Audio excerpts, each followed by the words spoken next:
এই শব্দ কিসের রে? না জায়গাটা সুন্দর তো, আনন্দে চিন্তা করছি। ওয়াও, এই কি আপনি? পড়ি ওনারা যে পরীক্ষা করছে আপনি সেই পড়ি? আগে হ্যাঁ। ও মাই গড! ওই যে দেখ ওই গাড়িটা একটু সমস্যা হয়েছে। আমরা গেলাম। কি সমস্যা জানলে কি আপনার কাছে আসতাম? দেখেন কি সমস্যা। আপনি গাড়িতে কখন উঠলেন? আপনি যখন খেয়ে পড়েছিলেন তখন। শুনে আমাকে ঢাকা দিয়ে আসেন। মামার বাড়ির আবদার, আমি এখানে একটা কাজে আসছি, আমি কোনো প্রকার হেল্প করতে পারবো না।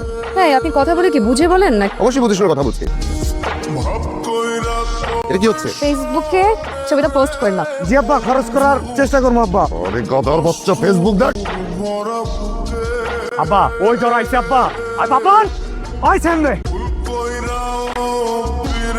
থামো। আমি ওনার সাথে পালাই নাই ফুপু। রাস্তায় পালানোর সময় ওনার গাড়িতে লুকাইছি শুধু। করি তোকে এই বিয়ে করতে হবে না, যাকে 1000% সঠিক মনে হবে তাকেই বিয়ে করবি। আর বারবার পালানো কি দরকার? আমাদের বলতে পারতি না? তোমাদেরকে বললে তোমরা কিছু বুঝো? আচ্ছা হয়েছে, ভিতরে চল। ফুপু বাবা উনি রূপপুরে একটা কাজে এসেছেন। যতদিন পর্যন্ত না কাজ না শেষ হয় আপনি আমাদের বাড়িতে থাকো প্লিজ। আচ্ছা আচ্ছা ঠিক আছে, চল ভিতরে। এতক্ষণ তাণ্ডব দেখছো, এখন আপ্যায়ন দেখবো আসল।